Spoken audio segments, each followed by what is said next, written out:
Jumpa lagi di Opini Budiman. Dalam hari-hari ke depan, Mahkamah Konstitusi akan menjadi sorotan.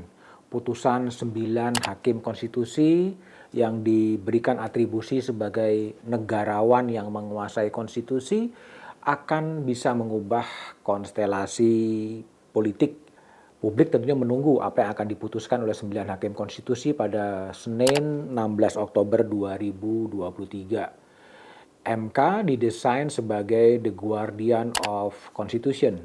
MK dirancang sebagai the guardian of state of ideology. MK bukan hanya untuk melapangkan jalan seseorang. Itulah yang kemudian sekarang dinantikan publik soal kenegarawan dari hakim-hakim konstitusi. Pada Senin 16 Oktober, MK akan memutuskan soal syarat batas minimal calon presiden dan calon wakil presiden. Pemerintah dan DPR telah bersepakat dalam sebuah open legal policy untuk menentukan batas minimal capres dan cawapres adalah 40 tahun. Itu tertuang dalam Undang-Undang Pemilu.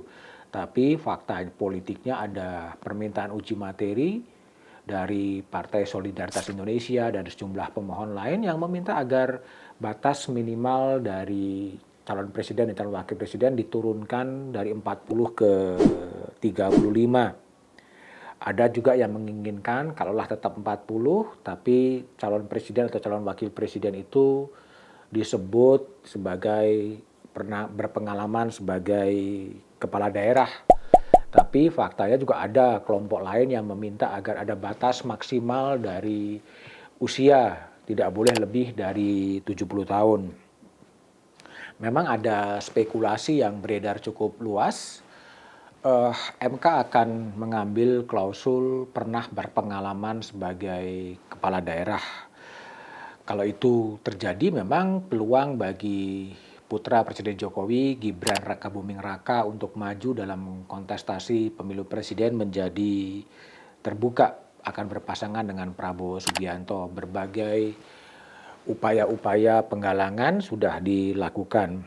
Tapi permasalahannya adalah rasionalitas dari MK ketika memutuskan apakah usianya 35 atau usianya 40, apakah memang ada pelanggaran konstitusional?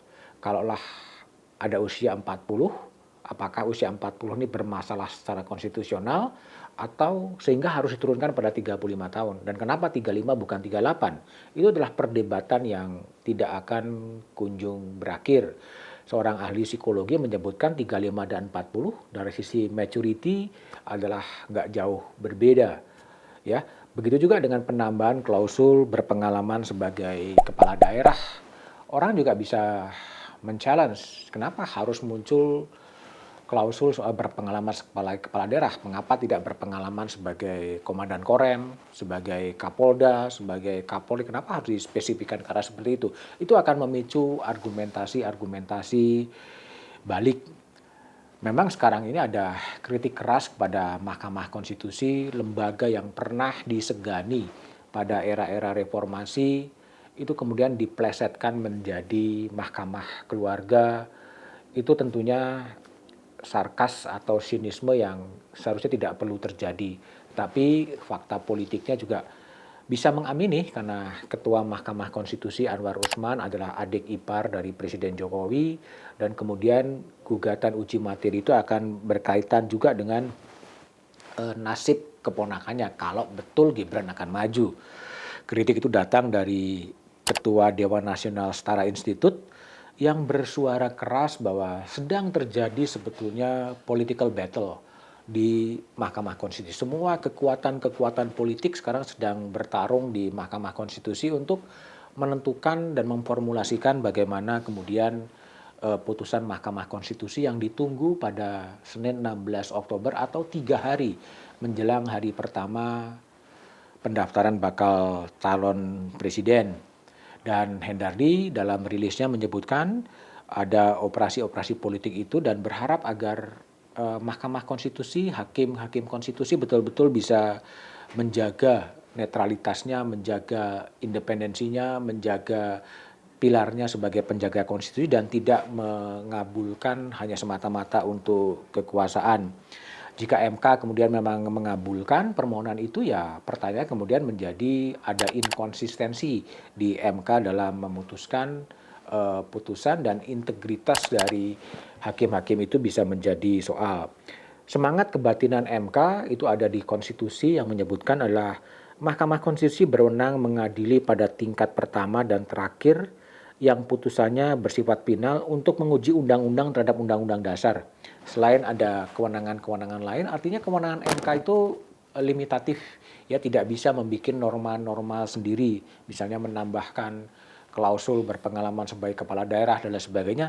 Itu sebetulnya bagian dari open legal policy. Apakah MK nanti akan masuk dalam pengaturan-pengaturan normatif yang harusnya menjadi kesepakatan antara DPR dan pemerintah. Tapi kembali lagi, MK bisa saja nekat, ya, MK bisa nekat membuat keputusan-keputusan yang akan sangat menentukan dinamika politik ke depan. Karena faktanya juga MK pernah kemudian membuat norma baru, memperpanjang masa jabatan pimpinan KPK dari 4 tahun menjadi 5 tahun, yang tidak ada basis argumentasinya, tetapi melalui voting, ada dissenting opinion, itulah yang kemudian terjadi. Ya, MK pernah disebutkan oleh almarhum Sacipto Raharjo sebagai hakim yang idugeni itu ludah api, di mana ketika putusan itu diucapkan, semua orang harus tunduk dan mengikuti. Tapi belakangan situasinya agak berubah ketika kemudian hakim konstitusi terkena recall oleh DPR, seperti Aswanto, hakim konstitusi yang melakukan dissenting opinion kemudian dipanggil pulang oleh DPR dan digantikan oleh Guntur Hamzah yang dipilih oleh DPR. Penunjukan dan pemecatan Aswanto itu bermasalah secara konstitusi, tapi atas nama politik ya semuanya kemudian berjalan seperti yang ada. Nah, permasalahannya adalah dengan peta politik di hakim MK sekarang, bagaimana kemudian MK akan memutuskan gugatan soal batas usia minimum. Kalau merefer kepada putusan uji formil Perpu Cipta Kerja, ada 4 hakim yang mengambil posisi berbeda, yaitu Saldi Isra, Wahidudin Adam, Suhartoyo, dan Eni Nurbaningsih. Ya, sebelumnya Aswanto berada pada jalur hakim-hakim MK yang di mata publik relatif bisa menjaga independensinya, relatif bisa menjaga kenegarawannya dan integritasnya. Tapi setelah Aswanto kemudian ditarik, digantikan oleh Guntur Hamzah, apakah komposisi MK menjadi 45 atau 54, ya sebaiknya kita tunggu. Ada 5 hakim konstitusi, Anwar Usman, Arief Hidayat, Manahan Sitompul, Daniel Yusmik, dan Guntur Hamzah, yang terkesan di mata publik melalui putusan-putusannya cenderung main aman. Apakah bunyi putusan MK yang akan diputuskan pada 16 Oktober 2024, ya biarlah anak cucu kita yang kemudian akan menilai.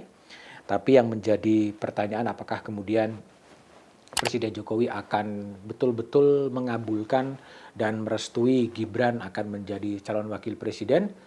Saya sendiri belum terlalu yakin, meskipun arah-arah politik menuju ke sana, karena pasti akan ada faktor-faktor lain yang dipertimbangkan oleh Presiden Jokowi, termasuk juga legacy dari Presiden Jokowi kepada bangsa ini. Tapi kalau seandainya kemudian Prabowo dan Gibran berpasangan, dan kemudian Mas Anies Baswedan dan Muhaimin Iskandar kemudian juga maju, Ganjar dengan calon presiden, siapa yang akan mendapatkan keuntungan politik, itu juga tentunya harus dikalkulasikan demi keberlangsungan dari negara ini. Sebaiknya ya sikap yang paling bijak ya kita tunggu terlebih dahulu sampai MK memutuskannya pada 16 Oktober, dan kita tunggu juga apakah kemudian pasangan Prabowo Gibran ini betul-betul akan didaftarkan ke KPU, karena politik Indonesia itu begitu dinamis dan elemen of surprise selalu terjadi menjelang pendaftaran di KPU, pendaftaran calon presiden dan calon wakil presiden.